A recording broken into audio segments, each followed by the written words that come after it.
Good evening, Supreme Master Chinghai, ladies and gentlemen. A very warm welcome to you on behalf of the Singapore Initiates. I'd like to thank the Supreme Master for being here and kindly accepting our invitation to come to Singapore to deliver tonight's lecture. As a token of appreciation, we would like to welcome her with 3 local dances as follows. The first is called the Malay Welcome Dance. The performers from the Malay village will treat you to a colorful dance that represents the vibrant Malay culture. The dancers will enthrall you with their graceful movements accompanied by the Malay drum called the kompang.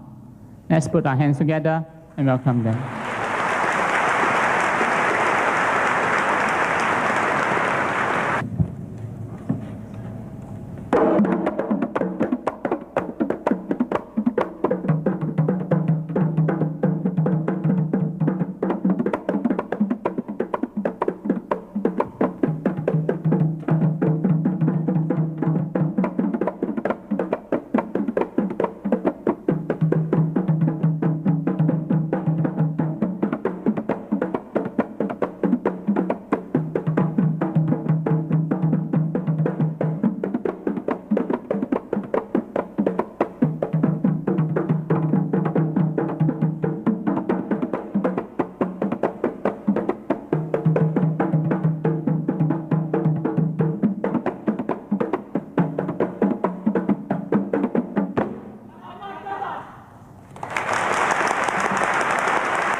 wonderful.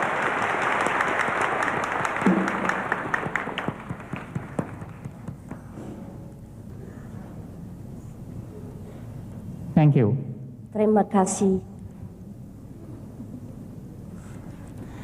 The next dance is called the Bhangra dance, which originated from Punjab, India. It's a dance of joy and celebration during the harvest season. The Punjabis will beat their drums and wear colorful costumes to add to the festive season.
Now it's my great pleasure to invite Supreme Master to give us a lecture.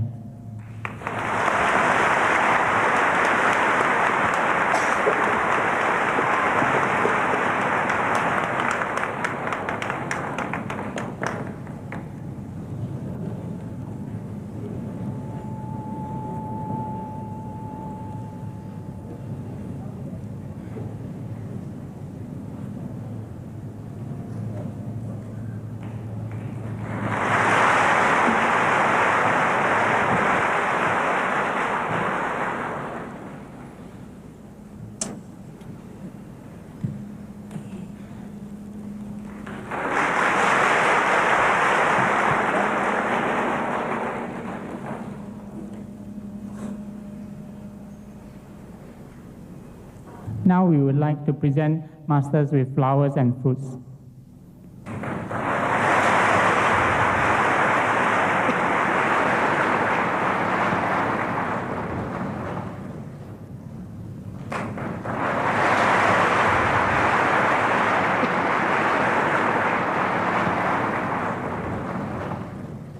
Please notice that these are vegetarian children and they are very healthy and happy. Thank you. Thank you. Also, you may not see them, but the parents are also vegetarian.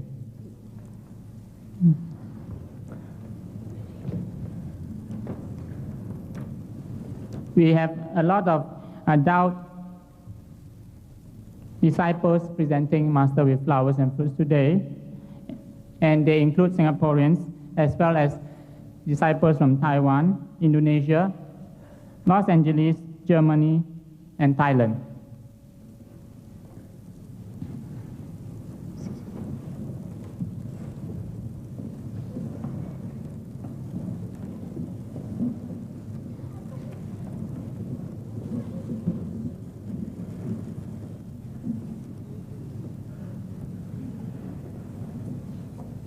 Korean, forget her.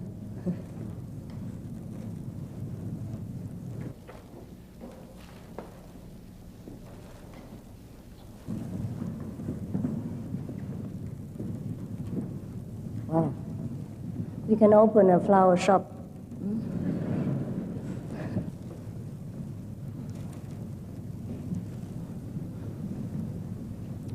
Thank you, thank you. Thank you so much. Where do these flowers come from? I thought they don't grow them in Singapore. Do they? Do they? They do? Do we have land in Singapore to grow flowers?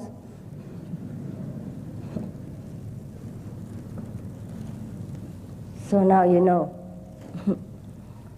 what it's like to sit here. You can have fruits and flowers and sit alone. Now I would like to invite the fellow initiate to tell us about her experiences. Good evening, ladies and gentlemen. My name is Shirley Sito, and I'm a manager in a local bank. As a Kuan Yin initiate, I'm very happy tonight to be given the opportunity to share my experiences with you. I'll touch on how being on this path has made a difference to my family life and cite instances where my inner meditative encounters have left an indelible mark on me. I was initiated in Taiwan. During initiation and while in meditation, I was suddenly bombarded by a strong pulsating light aimed at my third eye. I had to steel myself as the force was so strong and overwhelming. In fact, I thought that I was about to topple backwards. The light seemed endless. I heard beautiful sounds, one after another, as if playing a melody of its own. My husband and I enjoy a close relationship. Now, I'd like to relate my experience, which helped me understand the basis for this closeness. One night, after a good meditation session, while lying down, I found myself transported back into what seemed like the Middle East during medieval times.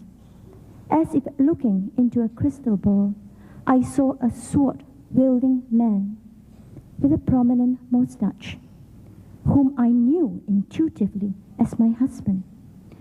Following these, the scene changed quickly, and I found myself looking at what seemed to be ancient China. This I know through the garb of the man. This time, it was a scholarly-looking man with the same trademark. He had a prominent mustache. If you look at my husband today, you'll notice his mustache. He has the bearing of a Chinese scholar and a fondness for swords. It seemed as if my meditation has allowed me to see into the past, and now I understand that the continuation of our relationship has been through many lifetimes. On other occasions, while lying down after meditation, I felt my body grew lighter, and the room lost its solidity and became ephemeral. In the next instant, I was catapulted into this long, bright tunnel. At the end of it, I found that I have arrived in a strange land, all peaceful and quiet. I had also the opportunity to fly in what seemed to be a flying carpet, to see strange cities, to all white and glowing. I sense a profound peace there. There are many more instances in which the blessing of the Master has been keenly felt by both myself and my family, but I will not dwell on them because it will take too long. Suffice to say that on this path, we are blessed with both outer and inner experiences. Master's power indeed works in a mysterious way, beyond our human intellect. I'd like to sincerely thank Master Chinghai for initiating me and my family. Thank you.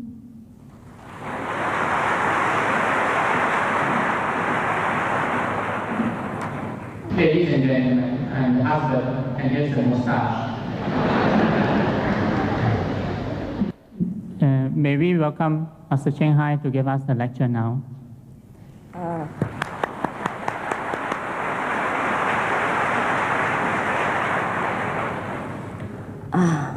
Now it's my turn. Thank you so much for everything. Flower, fruit, cakes, for yourself. And thank you for the beautiful dance. Are they all from Malaysia? Oi! Hello? Are they from Malaysia or Singapore? Imported or exported? Imported? Huh? Singapore, really? Nice. How are you? You comfortable? Yeah? Okay. It's beautiful in Singapore anyhow. No complaint. The weather is so fine. Just perfect. And you like to dance, huh? You do? I didn't know Singapore people can dance so nice like that. The only time I saw Singapore people dance, last time there was something like a workout time, Singapore, something like that. And they were wearing short pants and sweating. And I thought it was very nice already. And I didn't think it could be so nice like this. Before I came to the lecture, some mysterious angel without wings bought me some clothes, like one similar to the dancers, And they thought they expressed the wish that I should wear them, because here, the Malaysian people wear like that. Yes. I said, I thought I'm in Singapore. I said, oh, yeah, but we are Malaysian here, you wear Malaysian clothes and people will like it better. I said, sure, I would like to. I'd love to do that. And to make sure that I know how to wear, because there's hat and cap and all this kind of thing. To make sure that I know how to wear them, they even bought me a big book of catalog, all different design for marriage couples. Anyhow, all so beautiful. When I look at the catalog, I thought, wow, this is beautiful. I would like to wear too.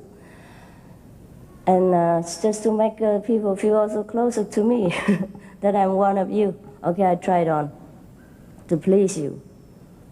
But you know my size, yeah? You know my size, huh? Even they lift me in the air like that, you hardly see me. It makes not much difference. Luckily, we have the tall guy, And when they put me on their shoulder, then you can have a little glimpse. Otherwise, you probably cannot find where is the Chinghai. Okay, so you know my size pretty well. Now, they bought me perhaps queen size clothes, I don't know if the Malaysian don't make a smaller size or what. So they bought me the bottom and the top. Okay, the bottom is so long. So when I put them on, I look like, those scarecrow on the field, And then the top, when I put them on, because the shoulder pad's so big and so large, I look like a mushroom. So I thought, what can I do now? Even if to please the Malaysian people, I cannot go on like that. Because I look at the catalog, they look so beautiful. And when I look at myself, I thought, no, if I wear it like this, I will risk to damage the reputation of Malaysian custom. So I thought I better just wear this. So just to make you laugh for a little while. But you don't laugh. It's not funny. Laughing is good for you, you know. Especially in Singapore, people need it. I will go into the serious business immediately, so don't worry. So what you want to hear? Huh? Any idea? No. If you don't want to hear, then we could just sit together like this and stare at each other, you know. People do that. People do that when they first fall in love, don't they? First time they met each other, just stare at each other like that. And after marriage, 10 years, they stare also, but different direction.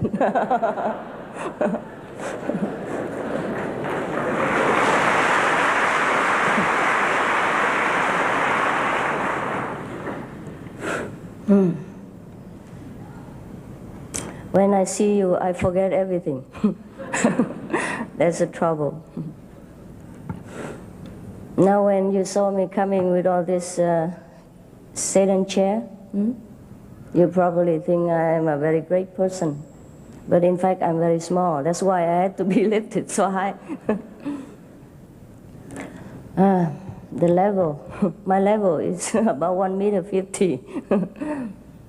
Even though the Buddha is supposed to be very tall. You're too so serious, you scare me.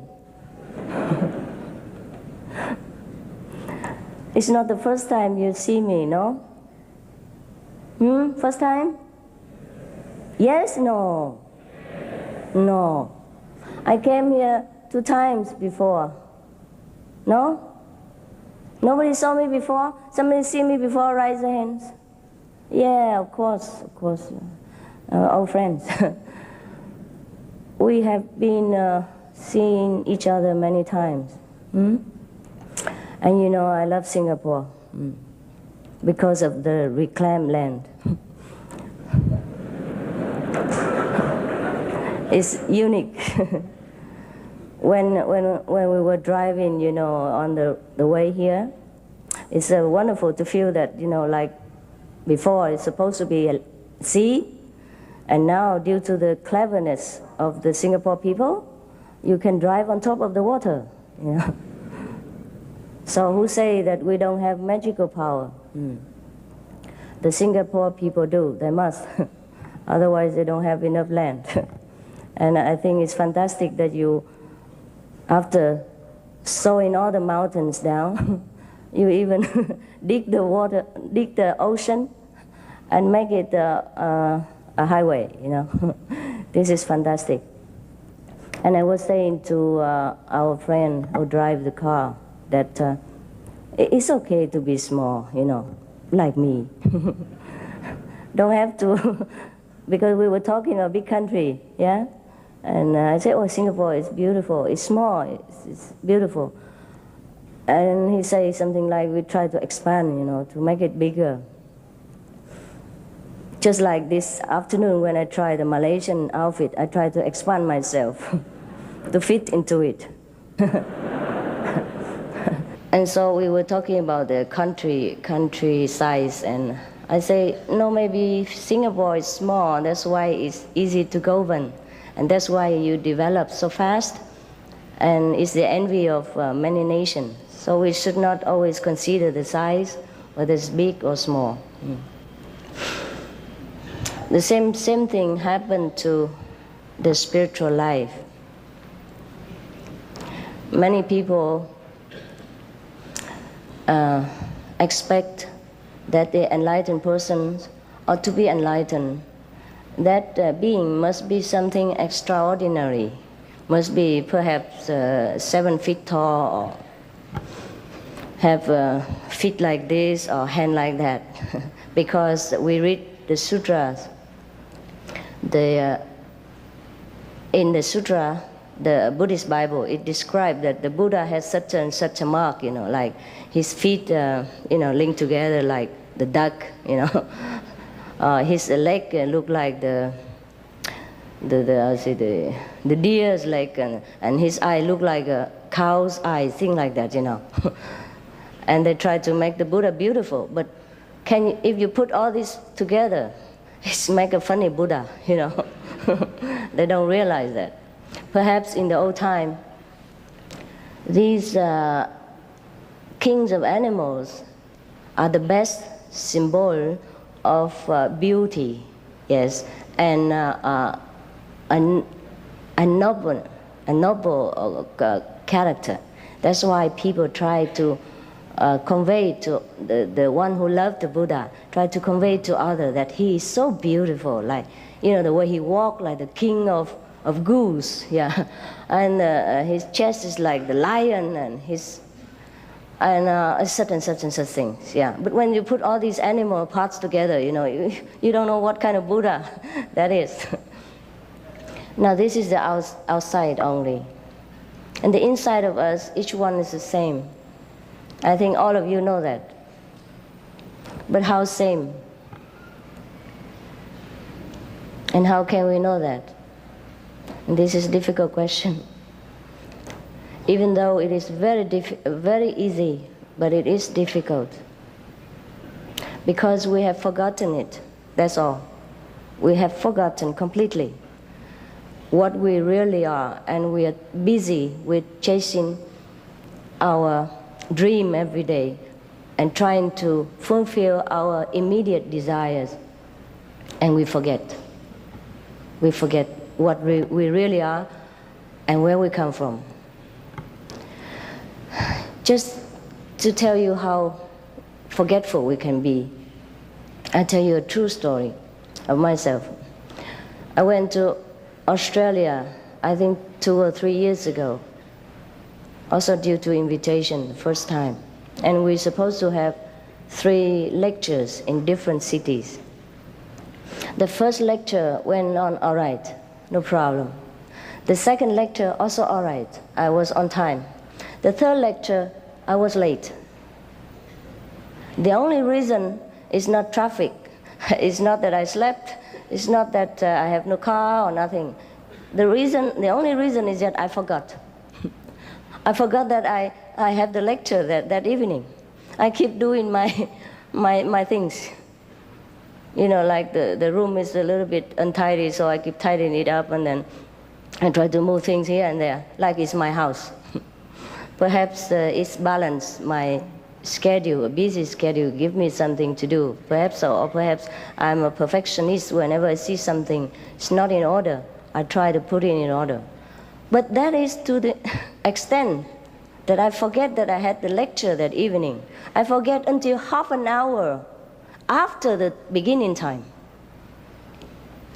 And then some nervous disciple run in, broke in, kind of crashed in, and say, "Master, where are you?" And then I say, "Why? I'm here." Very cool. I say, "Master, you're supposed to be in the lecture hall." I say, "What? What lecture hall?" I really completely forgotten. I guess nobody as terrible as me, but perhaps we do forget sometimes. You do or not? Sometimes you are engrossed in some other business and you forget the main purpose of your goal that day. Did that happen to you sometimes? It does, huh? Okay, so now. And then, of course, I had to rush and apologize to the people. I feel really terrible. And I promised to God that, if He make me lecture again, He must put alarm clock for me. So from then on, I always put alarm clock everywhere. And whenever the lecture, I set it on everywhere so that I will remember in case I forget. How can you forget a lecture? I even don't understand that. But that's what I did. So now, if we are here too long, one life, two life, 100 lives, then of course we forget even more what the purpose of our coming here. Some of the people, they sometimes die. They die temporarily for like a few minutes or 20 minutes even. Clinically dead, declared dead by the doctor. Stop breathing, no pulse, etc. But then after they come back, they told many stories of the other life beyond. And then they also remember why they came here for, what for they came to the earth. But many of them, most of them, forget immediately what they have seen in heaven or what they're supposed to do in this life. They know that they have seen the purpose of their life, but when they came back here, they came back to this life again, they forgot. They just know that they know, but they don't know what. The Chinese have a saying that before we are born into this world again, the king of neither world will give us some soup, a kind of hot drink, maybe chocolate or something. That is supposed to make us forget completely our past life and start anew. Many of us promise that we come here, if we are given the chance again to be human being, we will do this, do that, and others. And we will go and practice and meditation, and so on, and then we get enlightened, and then we dedicate all our life and energy to serve mankind, etc., etc. And we really meant well. But because of this soup, this, I'll say, forget me not soup, or forget me soup, everybody forget. So the only thing for us to remember again is that we must open the gate of secret knowledge. Without that gate open, we can never ever peep beyond this world. And the only thing we know is this material existence and all its suffering, joy, and temporarily other things. And we would forever identify ourselves with this physical appearance and suffering with it.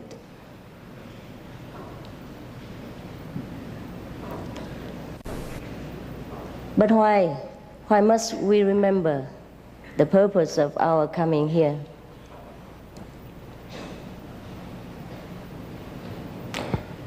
Not because we have promised to do so, but because if we don't remember, we must come back again and again and again until we remember, until we fulfilled our mission in this planet.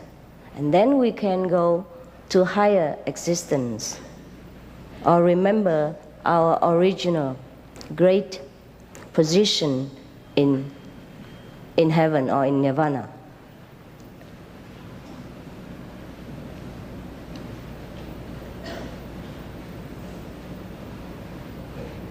The suffering of this world is not due to only the war. The war is not the catastrophe. It's not the lack of food and all this. But the suffering of this world comes from ignorance, because we don't know our mission, our purpose. We mistaken the playground for home and overstay our due, and sometimes suffer the cold, danger outside the house. But even then, the Buddhas, God Almighty, always try to look for us, for the lost children, for the ones who love to play and forget to go home. Therefore, the Buddha sometimes come down, endure the suffering of the human existence, endure a humiliation of the petty physical life in order to find the lost children, to bring them back to safety before it's too late.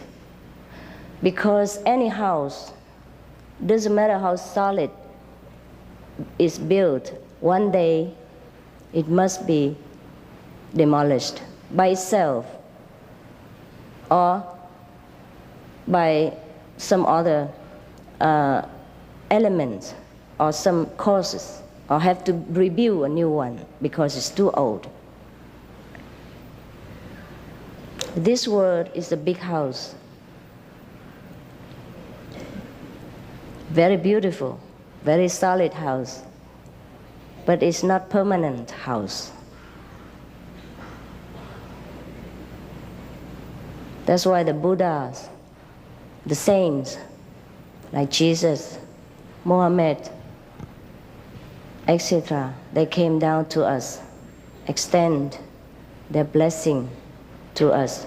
We walk one step, they walk 100,000 steps to receive us and forgive our mistakes, cleanse our past unwholesome actions, and teach us the new kind of life, new beginning, or better speaking, and lead us back to the original way of life, the way we must live, the way we should carry out our life. Because up to now, all the cells in our body, all the nerves in our system listened only to almost negative orders from our information center.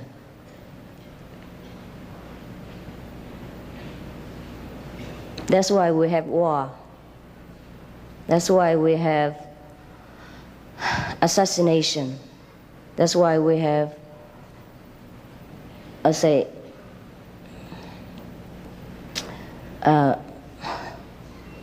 competition at the cost of other people, jobs or business or wife or husband, because we do not have a positive information in our brain center to order our body to do good things. And the people who are good in this world are also sometimes or often overwhelmed also by the negativity, by the negative influence in the society, also become shaky in their faith, became weaker in their goodness, and sometimes eventually also give in to the negative power. So when we have only negative information in our brain, then of course we can only give out information, negative information or negative order. And the cell in the body, the nerves in the system, will also can follow only the negative order and then do negative things. That's why we have no peace in the world. That's why even up to now, brothers still killing each other. Even parents are killing their children for pleasure, for privacy, for individual freedom, pro-choice, etc. Not because they are bad, not because all these war makers, or these parents bad, or the husband who killed the wife, or the wife killed the husband, or the brothers killing each other, not because they are bad, just because their brain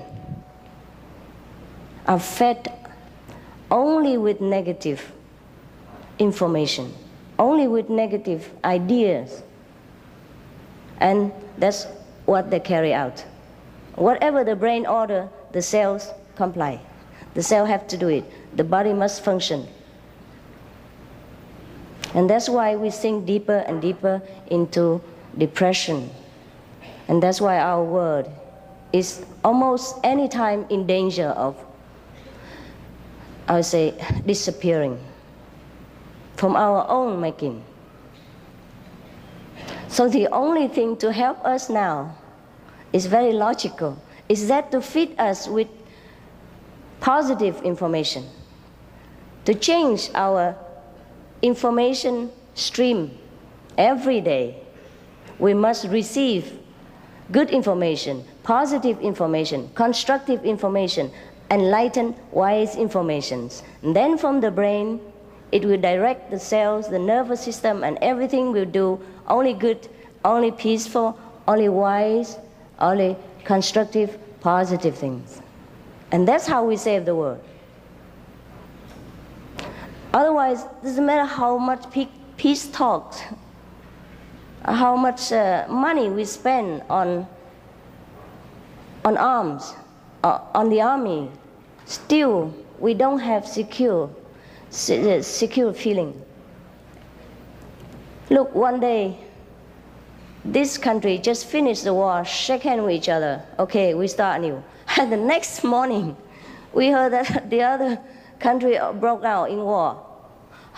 And then the United Nations run over there. And it's not yet finished. The other one, the other country, make war with the other country over there, and then over here, over everywhere. And it's already nearly 21st century. And we're supposed to be civilized, peaceful, loving, helping each other. And for all the technical invention, for all the wealth that we have discovered from the Mother Earth and from the universe, we could live a kingly life, all of us. But we still have poverty, war, suffering,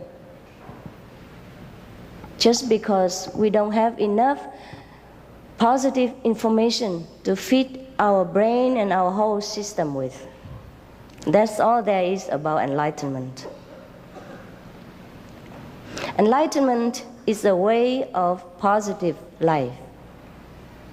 It's a way of tapping into positive power, which is already existing within us. Because in the universe, there are two kinds of power. We call yin and yang, everybody know.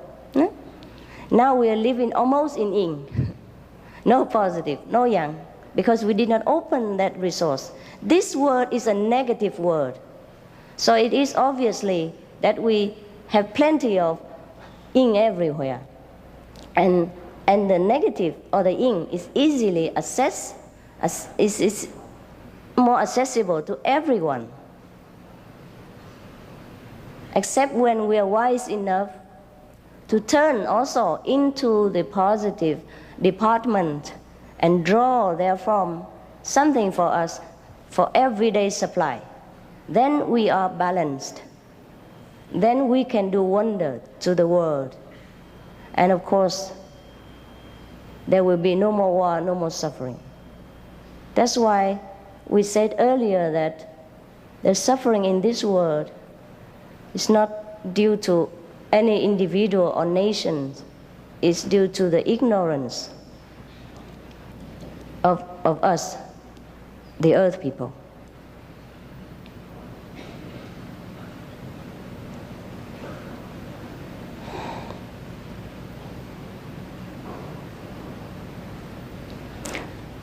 Enlightenment is nothing new and nothing that we have to beg for, nothing mysterious.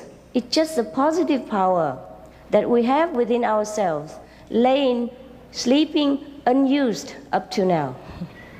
So if someone to remind you where to look into and how to use it, and that is called enlightenment. And that's why it can be immediate. Because if you have something in your pocket or here, you can take it out right away. There's no need to go to the supermarket to buy it. That's why it's immediate. As long as you want to accept it, it will be right there. And I will show it to you that it is immediate. And you can use it right away. And you can see your life improve right away in the first days. Some people feel like they are born again right at the time of initiation. They're so joyful. They could just go on the street and kiss everybody. Of course, I advise them not to do that, especially in Singapore. It's just a way of expressing their joy, yes. And from then on, their life become as light as feather, you know. They work without burden. They take care of the family with love and not with so much, struggling. Huh? Most of family members often struggling with each other, also due to ignorance. And so many people after enlightenment, they find their family became heaven. Yes. And if everyone like that, every family like that, then we don't need to go to heaven. Our planet will be preserved, and then, because due to our positive power, we can also elevate the vibration of the earth and make it become heaven-like. The only difference between heaven and this earth is the vibration, the frequency. The frequency of heaven is fast but smooth. The frequency of the physical world, such as our earth, is gross, is rough, uneven. That's why sometimes we have disaster, earthquake, and all kind of,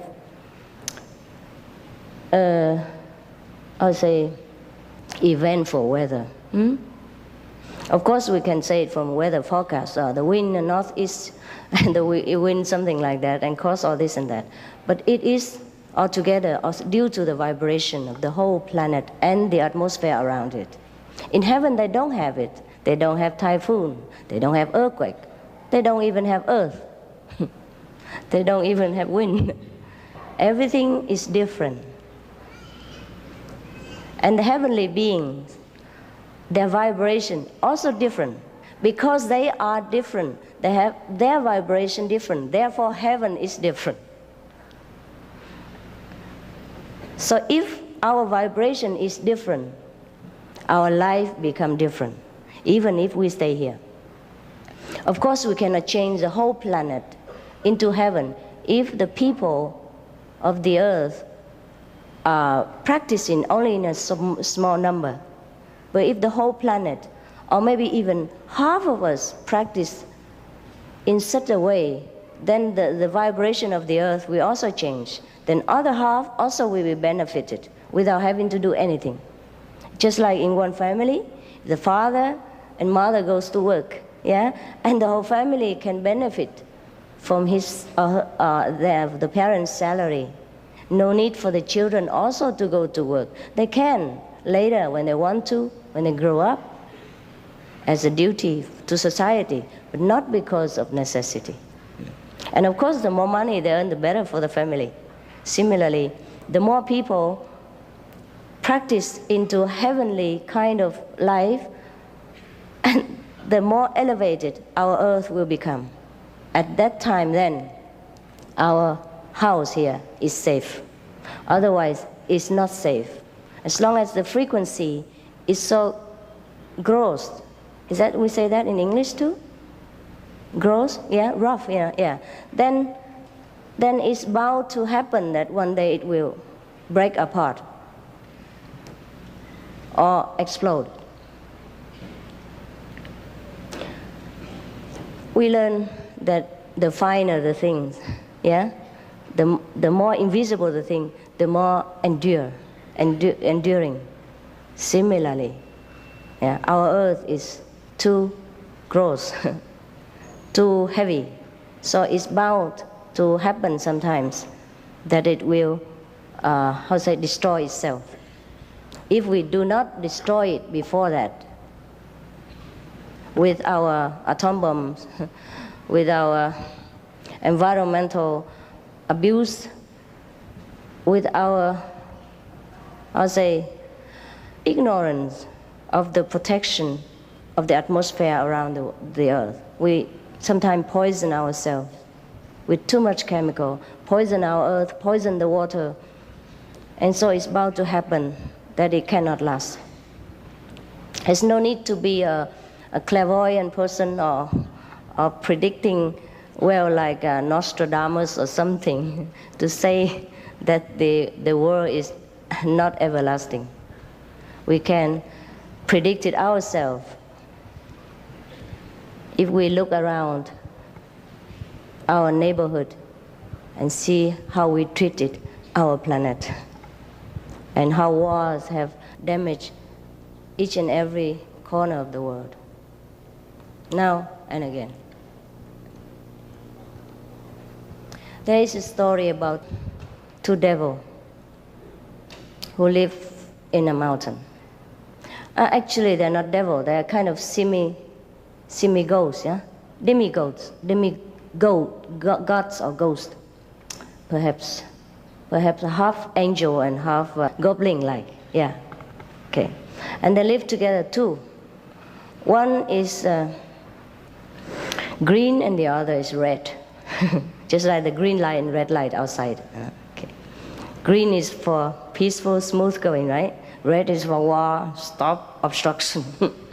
So, but both of them live together happily ever after, ever before, together on the mountain, and with no problem, no anxiety, no desire, nothing. They live for long, many hundreds of years already. And often when they have nothing to do, they sat on top of the mountain and look down into the world below them, the world of humankind. And they saw all the busyness and the people walking up and down and all that. And they saw the world is always changing. So the green say to the red, you see, we live here many hundred years already, and our life never changed. Every day the same thing. But the world below, the world of human being, every day change. How come? And the red said, oh yes, you're right. Very interesting. Their life is more interesting. But the green said, but how come? How come their life is so changing all the time? And then the red thought for a while and said, oh, it must be because they always fight each other. Yeah. Because they build a building beautiful and big, and next day they fight and they demolished it. And then they build another one, and then have war and destroy again. And that's why the world always have something to do. That's why the world is always changing. So now, if our world here, the two of us, too peaceful, too boring, I think we have to start fighting with each other. And that's what they think. That's what the red think. And the green say, no, fighting, we are good friends. We've been friends for many hundred years. How can we fight each other? But the red say, if we don't fight, then we never have any change. Our life is always going on like this, and it's boring, and we don't make any progress. So let's fight. So the green say, no, I cannot do it. No, we are friends. But the red insists, say, from today, you are my enemy. That's it. Declare war right there and then. So, and then he left. He don't live with the green anymore. He moved to the other side of the mountain and sat there alone. Prepare for war. And the green also stayed there in that corner of the mountain, felt so lonely and miserable. He missed the other devil, the goblin, demigod. So he was feeling very miserable, you know. And you know the goblin, the kind of demi angel, they have magical power. Apart from can fly, yeah, can make things appear by themselves, can see very far, can hear very far. They also have a long nose, which can, which can stretch to no limit. So the green goblin sat there one day and feeling very bored. And suddenly he noticed in the world of human below, there's something shining, flashing, shining all the time. So he was curious, He was curious. And he used his nose. He make his nose long. He say, grow longer, grow longer, grow longer. And then the nose keep growing long, and then pierce into the world below, where the shining and flashing is happening. And then the shining and flashing came from the clothes of the princess of that city. And it happened that the servants were hanging her clothes outside to air it. Yeah. And her clothes have gold thread. So and also some jewelry studded with diamond, rubies, and etc., etc. So it's glittering in the sun. That's why it was shining and flashing. So now the servants say to each other, oh, her clothes are so beautiful, but so many, now we don't have enough bamboo pole to hang. What to do?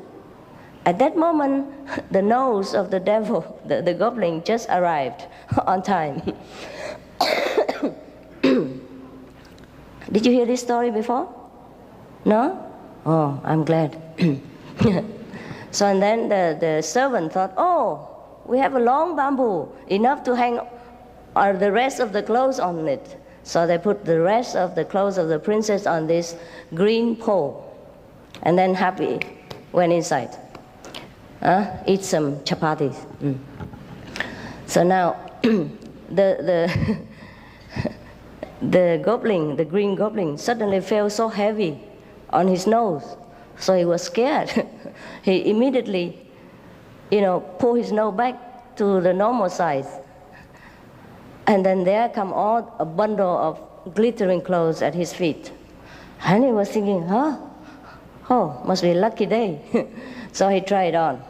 And beautifully it looks, yeah. So he was proud and marching around himself alone. And then it happened that the red came over. He wanted to start a fight, to progress. But then the green said, look here, I have some new clothes, beautiful. And I saved some for you, half of them for you. And the red was looking with contempt, say, look, I don't wear these kind of ridiculous things. Only crazy people do, like you. He wanted to start a fight, so he talked every nonsense. But the green is always green, so it's very cool. So he don't pick on it. He said, okay, fine. If you don't wear them, I do no harm, leave them there. It's all right. So the red don't know what else to do. So he went home. But actually he was very, very jealous of the green. And so he tried to get some clothes for himself. So now he also put his nose very long down into the palace and waiting for some clothes to be hung on. But it happened that the samurai, at that time, they are practicing swords together. And when they saw such a long thing coming, they said to each other, what's that?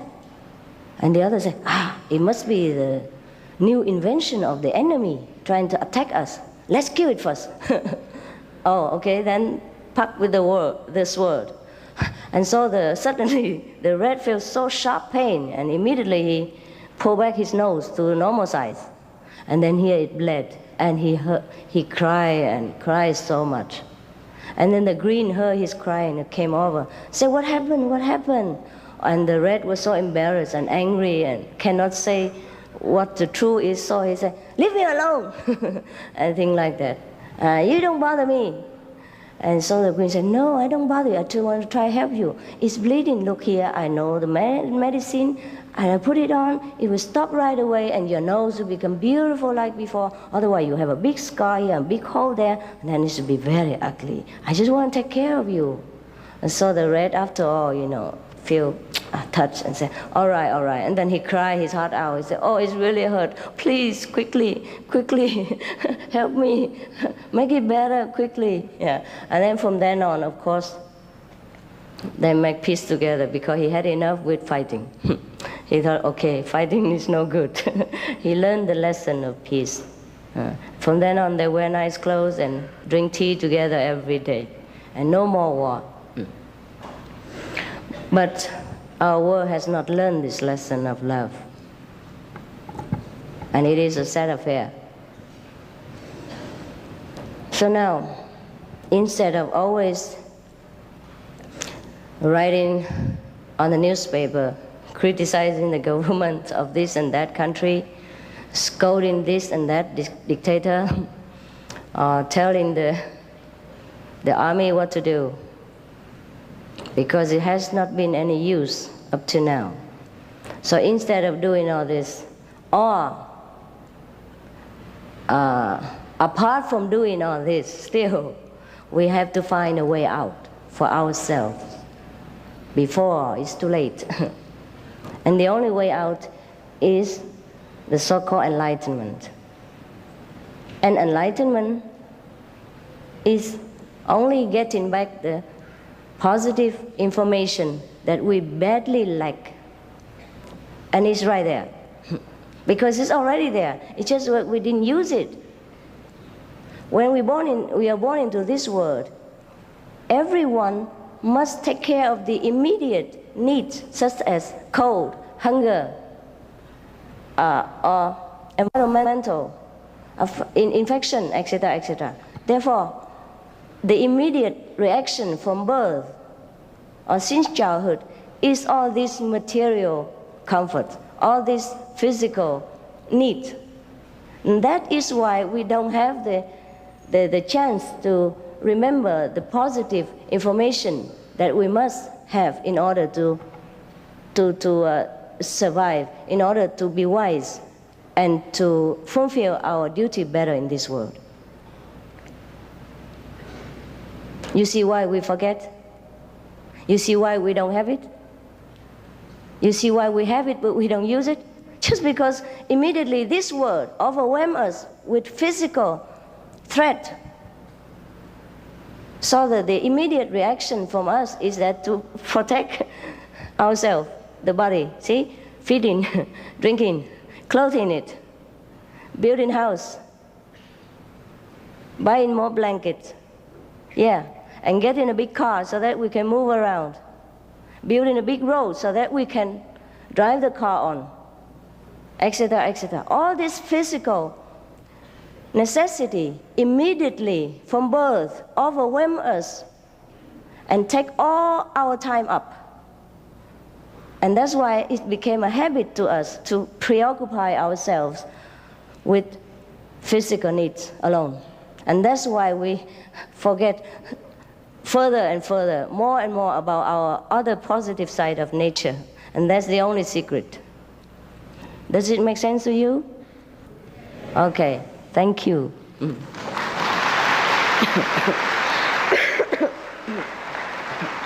So now I have, in brief and in a logic, explain to you or remind you what is truly enlightenment. And there's no mystery about it. Just the positive side of our nature.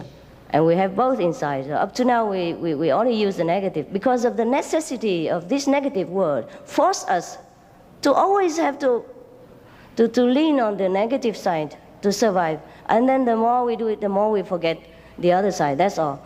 But that is the thing that we should not do. Because without the positive, we can't even take care of the negative well. Without the driver, you know what I mean? The car, doesn't matter how good you take care, it will not move. And it will move all wrong way around, killing people if it does. So now the driver must wake up, and wake him up, and tell him to drive the car, drive properly. And that is all there is for enlightenment.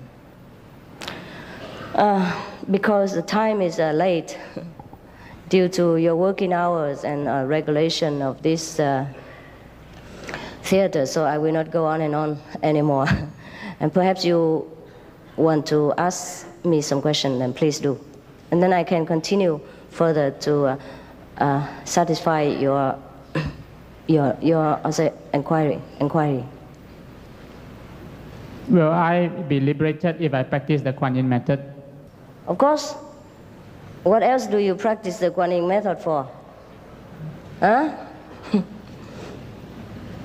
Not only you are liberated, many of your generation, of your relatives and friends will also together be liberated when they leave this world, or if they already left this world.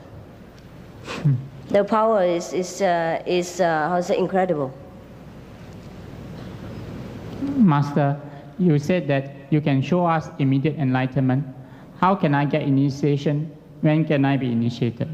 Immediately, after I finish my job here. You go outside and put your name down, and later people will call you.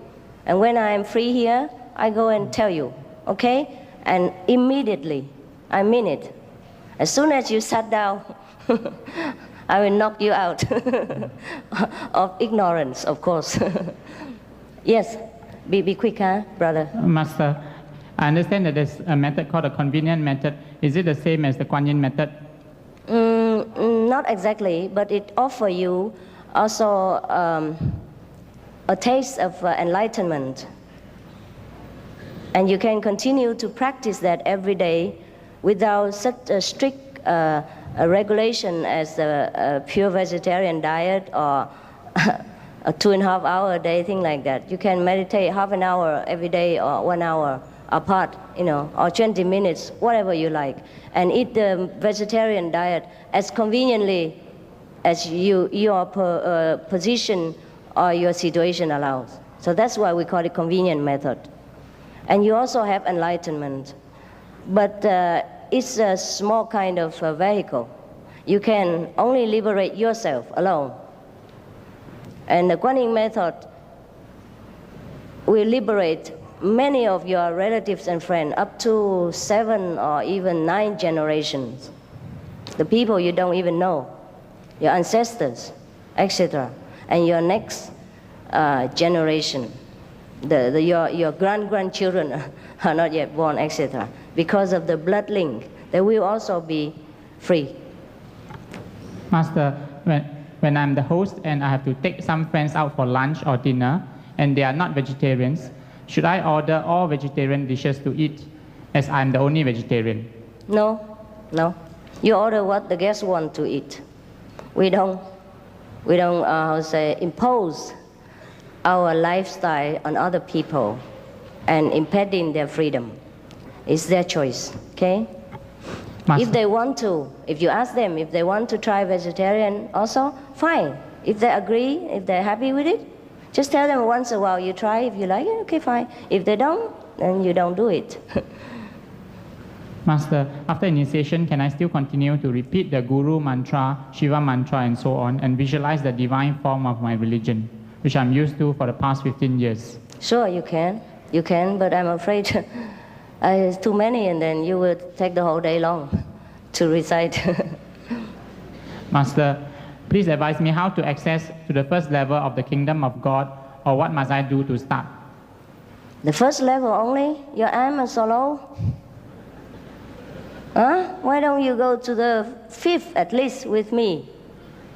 There is almost empty because nobody go there. Plenty room there. Singapore is tight. We go there for a change, huh?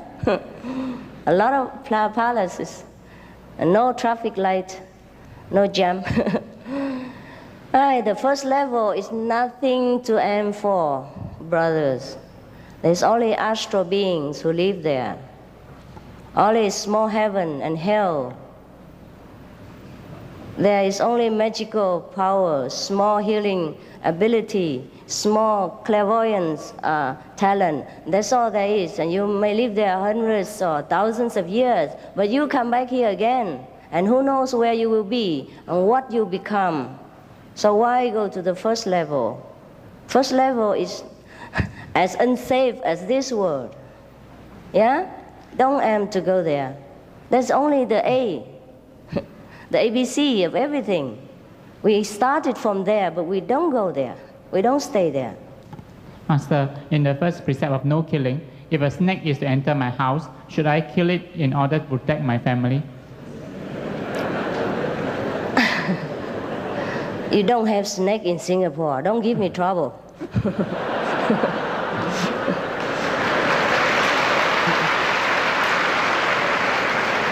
We don't even have enough land for people to live. Where can the poor snake reside? But anyhow, you don't have to kill. You can give him a bag of a cloth bag, and he will happily crawl into it. And you set him outside, somewhere else in the bush or something, and he'll be happy. But if you must, of course you can do it. But then you pay. You can do anything you want in this world, just as you must pay.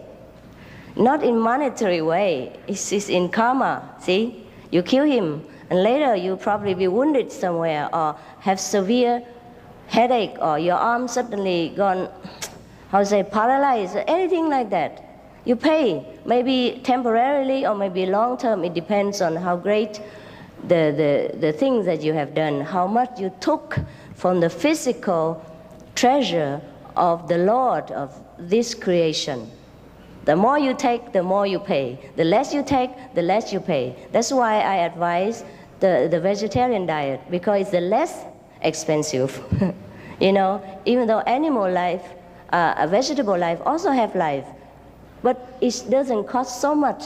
Karma doesn't burden you too much, you see. Not that vegetable you don't pay. I don't mean the market price. I mean to the Lord of creation. The Lord of creation is below the Almighty God. But if you did not pay to the Lord of creation, you cannot go to the Almighty. That's the problem. Master, why do we have karma? Who determine what is good or bad karma? I just told you right now. Okay. The karma came from our action. That's just the consequence of our action. Just like, for example, very easily. Now, if I slap this man in the front, what happened? He slapped me back, and that's the karma. You see? All right? Master, can you explain the initiation of the Kuan Yin method? Yeah. You explain? No. Can you explain? You know it.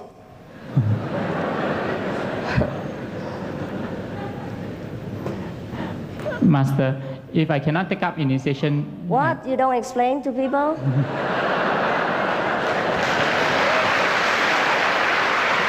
Okay. Like this. Initiation, huh? It's kind of invisible opening wisdom ceremony. No flowers, no incense, no prostration, no Buddha statues, no church, nothing. Only you and your own positive original power. Now, when you sit there all alone, then I will point to your soul where to go in order to get back the positive and negative together. Understand? Now you are separated. You always lean onto the negative side for survival. Now, when you sit alone there and ready, willing to go back, okay? I just put you back, okay? But no action involved. These things are abstract, are the wonderful things of invisible power. It's no doing of anything. Do without doing. I don't have to be there even. I don't have to even know your name, your address, your age, your profession. I don't have to know you. I mean, physically. Inside, no, yes. Therefore, the initiation is just that you sit there and get back your positive side. Oh, you know, like out of balance. Now you always lean on the negative like that, right? Okay, now tick, come back, and then you balance. That's it. And then you know that you are enlightened because you see the light. You receive the teaching from heaven through melody. It's not by Singlish. It's not by Chinese. It's wordless word, silent sound. These will make you wiser, and more realize that you are great and you are the master of the house. Yeah? That's the initiation. okay? But no word can describe that, because I will not talk to you at that time. I might not even be present, because you will be alone with the whole universe then, you know? And that's how you know yourself, okay? It's difficult, try to understand. If you don't just go for initiation, then you understand. Master, after enlightenment, can we still get sick? Sure. Look here, I have a cold. I'm supposed to rest. I had a flu. Thanks for some of the friends who gave it to me. And I was weak because I overworked a lot of time, often time, because of many disciples and demands from the world. So of course my body is like yours, or your body is like his, yeah? If you're weak in resistance, overwork your car, then it will stop. It gets sick. That's the same. The car will get sick, whether is it Benz or is it, you know, Cadillac. It sometimes gets sick, but that's a normal thing. Why should we avoid sickness? It's no big deal. If I wasn't sick in these days, I could not have enjoyed 2 days in bed. So that's a bonus. It's not bad. And all the people loved me so much. Wow, while I'm sick. They feel a concern, you know. And that's an enjoyment also, okay? No problem to be sick. The Buddha was sick, wasn't he not? Yeah? Yeah, sure. Sickness, no big deal. Master, if I cannot take up initiation now, when would you come back to Singapore? I come back all the time, in your dream. But you forget. Try to wake you up, but you don't listen. And after you wake up, you forget again. So there's also for nothing. So I have to come here physically, and you still forget. You say, if, maybe, perhaps, probably. Let me think about it. All right, then think. You have many centuries to come to think. Okay? If you're not here, you will be in other world, thinking. Difficult to promise you, even though I like Singapore. The only reason I came here this time was because it's near to Thailand, and I already promised Thailand, and just in the mood of, you know, ongoing, I promised Singapore also. Otherwise, I could not really afford it. There are about 40 countries on a long waiting list since many years, and I'm ashamed to even to face them. But I have physical limitation, also financial, and also organizational, you know, involved, a lot of things. It's not that just I come here and then everything fall from heaven and then I just sit here and talk. Even I myself, I have to prepare for you.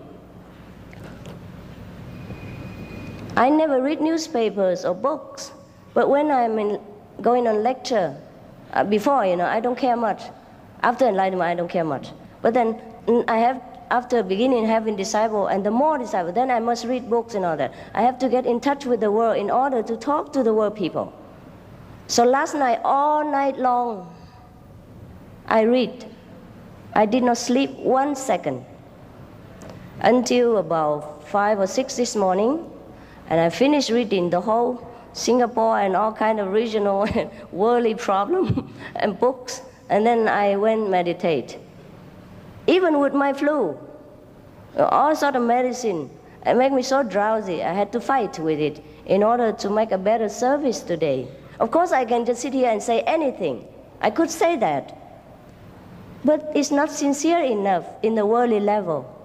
And it might not reach your heart so deeply. So I must also prepare. You see? So it is not that I don't want to come back. It's involved a lot of work.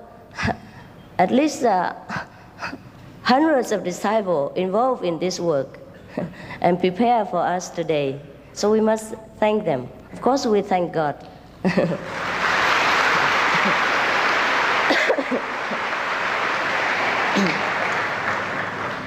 So Singapore, huh? I did not really prepare to go to Singapore this time. It's just, I don't know what this Singapore do that it happened to be that I say yes this time. Otherwise, it's not that I don't like Singapore.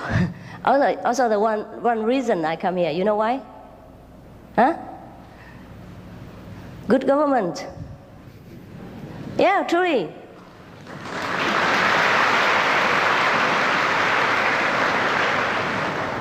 I don't say that to make you feel good. Why good government? They give me easy access. I can come go anytime. No visa problem, no big deal, no check-in, no check-out. And when I come to lecture, I don't even have to spend one photograph. No personal data, nothing. All the disciples do it. And Malaysia also asked me to go. But they asked me for so many fill-in form that I say, forget it, sorry. You come to Singapore and listen. That's how it is, really.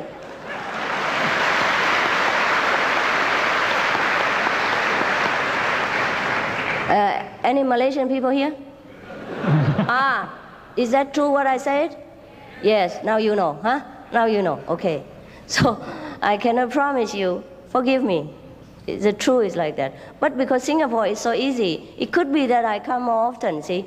I also did 3 lectures in Thailand, also because I like Thailand, because there it's also free, easy, yeah? In some of the country, you can go, but I hate bureaucracy. I'm sorry, I hate paperwork. Yeah, I don't like it. So when I hear about it, I'm frightened because I travel all over all the time, always form filling, visa in, visa out, pack in, pack out. I'm already dead tired of bureaucracy. And sometimes check in the airport, searching all over for something that they can never find in me. The thing they want to find, they should find in me, they don't find.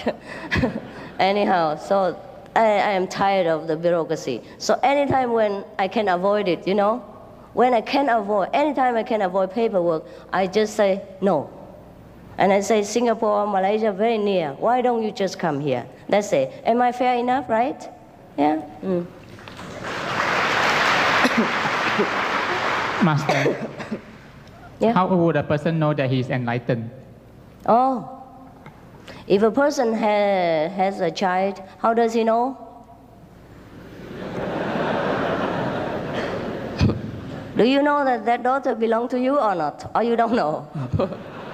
Okay, fun. Master, why am I born? How do I know? It's your business and you ask me. Funny. Okay, you can know if you get enlightenment, huh? Just go get initiation and then all the answer will be there. No need to ask me. Second-hand stuff is never good enough for you, the sons of God. Huh? The sons and daughters of Buddha must know everything, first-hand knowledge. Master. Master, why are there so many religions in this world? There's only one, really. Different names. Yeah.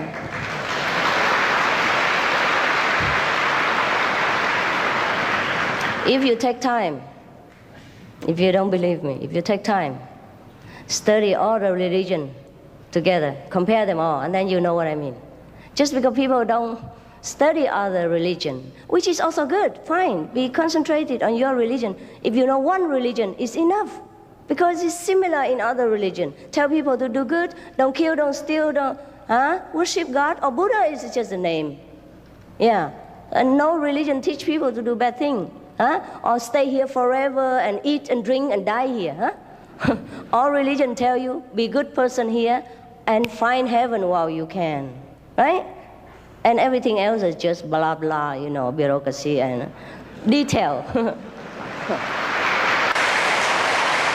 All right. Yeah. Master, you talk about knowing the way home. Where is this home? Where is heaven and hell? Here. Everything is here. But if you don't know, everything is everywhere. Everywhere is hell. Everywhere is heaven. If you know, then it's heaven. If you don't know, it's hell. That's it. Simple. Master, beyond our world, there are many levels. May I know which level is Jesus Christ on? You get me into trouble. I don't mind other people's business. Okay, anyhow, you want to to get every information free of charge. Now get to work, okay? and get paid yourself. Huh? Go to get meditation, and then you see Jesus yourself. Talk to him the way I talk to you right now. And that's the way it is. You should know everything firsthand because you are the children of God. You don't know how great you are, so you must know. Okay, Jesus. Oh, God. Master. Jesus. How can I tell you? But I can only promise you that you can see him. After initiation, you practice. Some people see him right away at the time of initiation. As soon as I sit down, as soon as I say, now I begin, that's it. Then Jesus comes to them, or Buddha comes. Sometimes funny, they both play tricks on us. Jesus comes to the Buddhist, and Buddha comes to the Catholic. Yeah, they have fun. They do that. They do that all the time.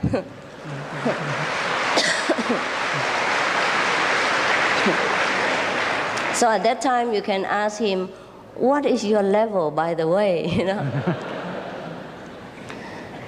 And I will always show you the way to prove him also, whether he's true, he's truly Jesus, or he's just an illusion, of your dream, of negative power.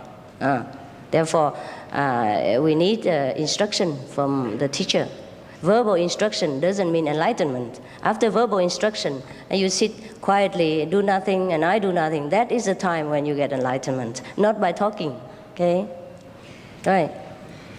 Master, will I be able to find my dead relative and communicate with him if I practice the Kuan Yin meditation? Dead relatives? Yeah, dead relatives. Oh, sure.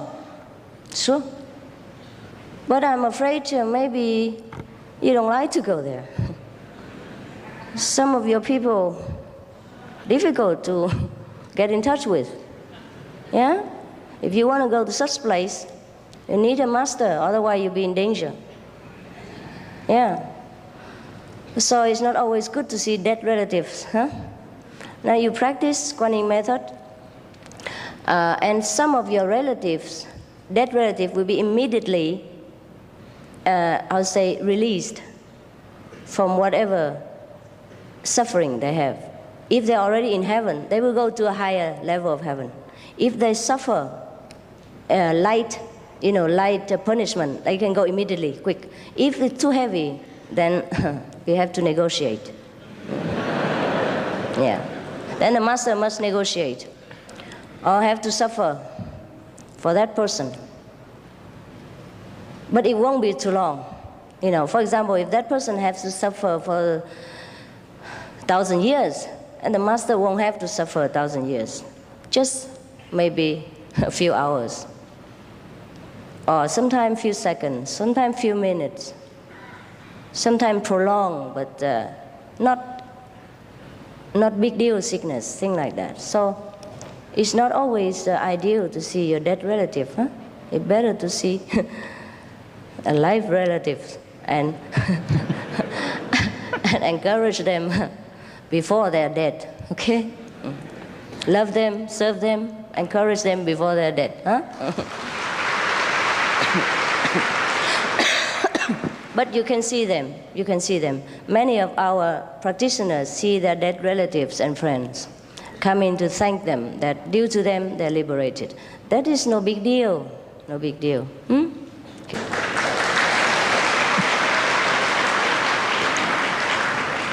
Master, one of the 5 precepts is refrain from sexual misconduct. How does this apply to singles? How does what? How does this apply to people who are not married? No. What we meant is that if you should be faithful to each other, yeah? But in the case of some of the other religious order, yeah? They may, due to their, tradition, have many wives. And they already had before initiation, then that doesn't mean they have to separate, and take only one. But in the general case, we tell people to refrain from having too many tithes. Because if you have one wife, I think you suffer enough. Oh, sorry, I'm sorry. Oh. What I mean is the suffering in, in the heart affair is very heavy for the wife or the husband to bear. And that you don't want to cause to other people, let alone your beloved friend or the mother or father of your children. So that's why we say refrain from having another affair if you're already married. But if you already have before initiation, is just keep it like that. And better don't let the other two know each other. Minimize the suffering. The less suffering, the better. Yeah, because it will affect you also. You will have bad conscience and guilty feeling. How can you meditate in peace? When you meditate, you want to think about God. All you think about is the second or the third wife. Yeah, how she wanted to beat you last night because you came late, etc., etc. Or you buy a better clothes for the other one, etc. Yeah, so much trouble. It hurts. That's why. Okay? Yeah. That is called sexual misconduct. Yeah? But in the case of people who are not yet married, of course, in the modern time, I cannot tell people don't do that. Yeah. Then try to be faithful to each other. Yeah, it's good for the heart. Yeah, good for your moral, and good for the trust, mutual trust between each other, and especially good for your health. Nowadays, huh? You read newspaper more than I do, huh? The letters spell very big, huh? Huh? Should I say more? More and more people die from AIDS each day. So take care of yourself, huh? Master, is it necessary to have a quiet environment to pursue spiritual practice? Yes. In the beginning, yes. But later, no. That's why later sometimes we need. That's why sometimes we organize retreat for 1 week or 2 weeks or 4 days, 3 days, every year, a different time. So people have a chance to have a peaceful, quiet, only practice meditation environment. But otherwise, you must go out into the society, bring in the light and the blessing into our brothers and sisters. You cannot always hide yourself in a mountain and become a selfish Buddha. Master, will dreams of future events come true? Can we change the future? Yes, sometimes we can, if we are strong enough. And if you want to be strong enough, meditate. Get your Buddha power out. Then you can change anything. Otherwise, the future will change you. Huh? Master, can you explain the Kuan Yin method in Chinese? Why?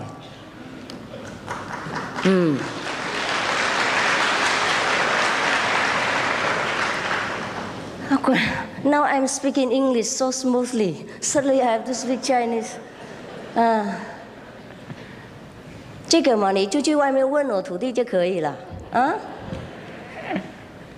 多少人不懂英文举手，有看一下，然后我就解释了。OK， 好了，就这样子了。就观音法门是这样子哈，这不是一个写下来的法门，就是这样子要说法门，不然的话不知道怎么解释给那个世界人听啊。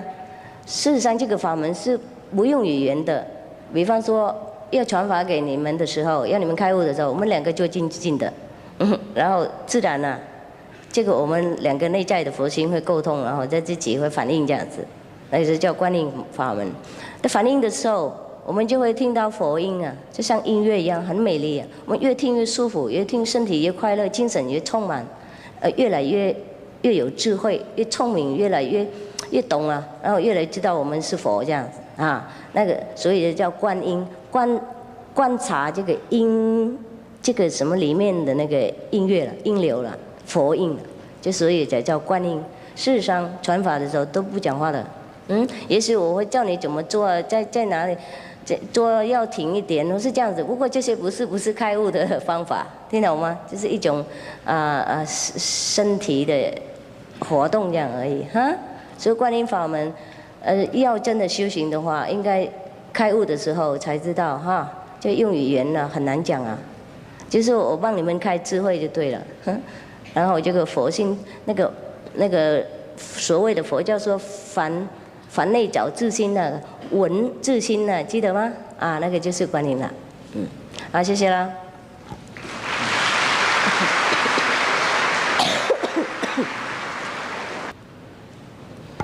Master, if the Guanyin method can help me evade reincarnation, how about my karma in my past lives?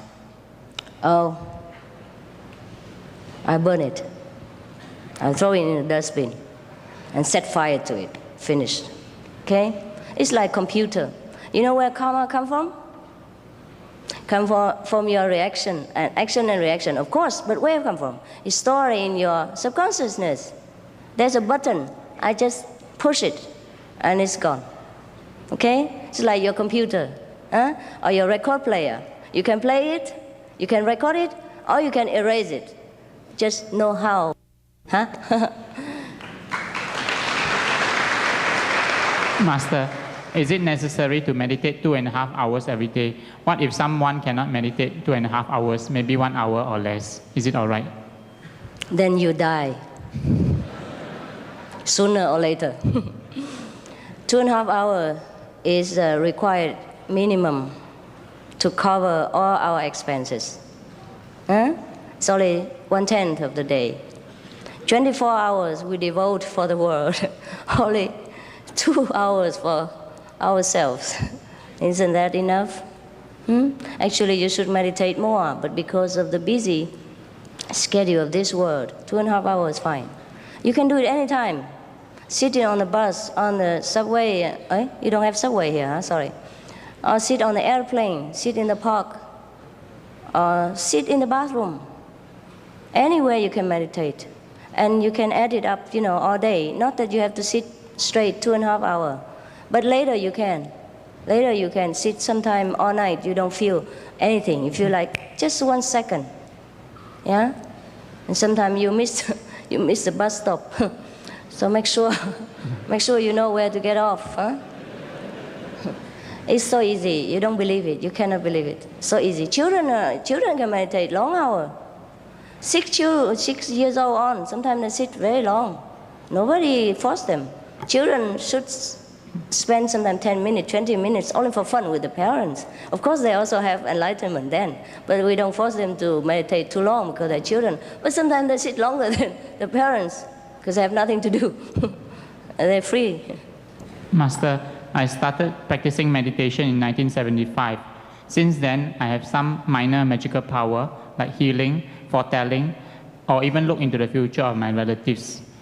Yesterday, I read about the Buddha sound in your book. Then I started hearing sounds like E sound. May I know why? You enlightened. 1%. You need 99% more to become Buddha. Okay, this is the moment of small enlightenment. We get it sometimes through very strong concentration or through intense suffering. And then we get some quick light. Also like people who die, temporarily. They saw light and they hear music and sound like that. But this is very small percent. I say 1% is very generous. I don't want to hurt your feeling. Otherwise, this is nothing, really. Nothing compared to what you will have or what you should have. If you have a proper, way to do it, okay? And then you have every day, more and more. You go from one heaven to another. You travel the universe. You're free any day. Master, usually we have to take how long to get enlightenment? May I know what does it depend on? How long do we need to get enlightenment? Oh, depends on many things. First, depends on the proper meditation method. For example, our brother just now, he also meditates, but in different way, you see. Yes. And it depends on your teacher whether that person is capable to lead you to enlightenment. Never mind talking about long or short. If you get a good teacher, you get immediate enlightenment. If you don't get a good teacher, I don't know how long. Very, very long, many lifetimes. Also, enlightenment depends on your sincerity, if you want it or not. If you do want it, and you get it immediately. If you don't want it, doesn't matter how much you pretend, how long you sit there until your bottom falls off, you don't have anything. Master, would meditation lead us to getting possessed? Possessed by the devil? Possession. Because of meditation? Yeah, because of meditation. It depends. It depends. If you meditate at random without a teacher, or you choose the wrong way to do it, or you deliberately meditate but breaking the precepts, eating wrong food, or harming other people, then the counter effect will be felt upon you. And that is when you allow the so-called devil to come in to destroy you and trouble you. That is only the negative side of other nature. When we don't want to lean, we don't stand stably, and we keep like this, then it will pull you back to the negative side again. And at that time, it's stronger, it's harder, because it lost you last time. Now it tightens the grip more, and it's difficult for you to struggle out. So that's why, I don't want to just take a lot of so-called disciples so that I am famous and have a big group of followers. You must keep the precept. Must eat vegetarian diet. Understand? Purify yourself. Meanwhile, while meditating, so you don't have side effect, you don't have trouble. And I am responsible for whatever happened to you if you keep the precept and follow the instruction. So nothing can happen to you. But if you don't, even God cannot help you. Okay? Master, I am a sinner. Can I be enlightened? I am a sinner. Can a I sinner? Be? Sinner. He commits sins. Who is not a sinner? Please raise hand.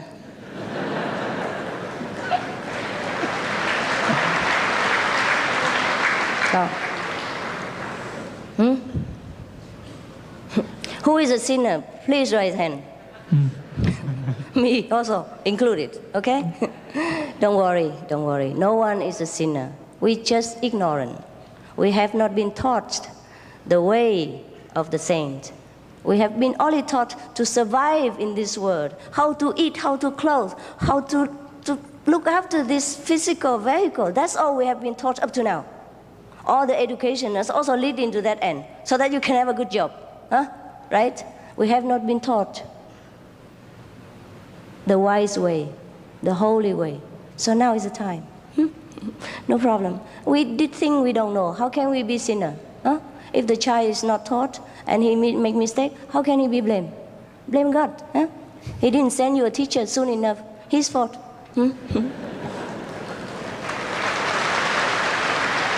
By the way, the people who want to be initiated can leave now and go outside and register your name. You don't have to sit here and listen to the question and answer. You can ask me all the time. Master, how do we get immediate enlightenment and eternal liberation while we have to be anxious and to work to make money? Enlightenment is an incredible thing that ever happened to your existence. It will lighten every burden that you have to carry every day. It will get rid of all the obstacles in your way. It will carry you when you're down and sick. It will bless you whenever you are in trouble and danger. And you will feel that you are always in the lap of a mother, so you don't worry. All right, no more? Thank you, Master. Shall we take this opportunity to put our hands together to thank Master? Oh, no need.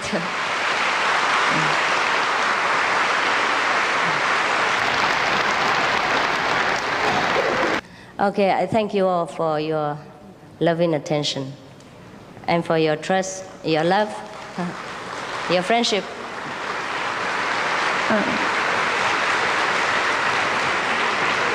And I wish you all the best things. I wish your country all the best thing and develop more and more, stronger and stronger, have more and more respect of the whole world and the universe.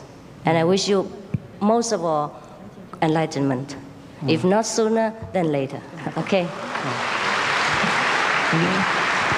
Master, there are more than 10,000 people outside waiting to see you. How come? Oh, okay. Now I have to go out and show myself on the chair again. All right, huh? I have to go outside. Okay. 10,000 people outside.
Thank you.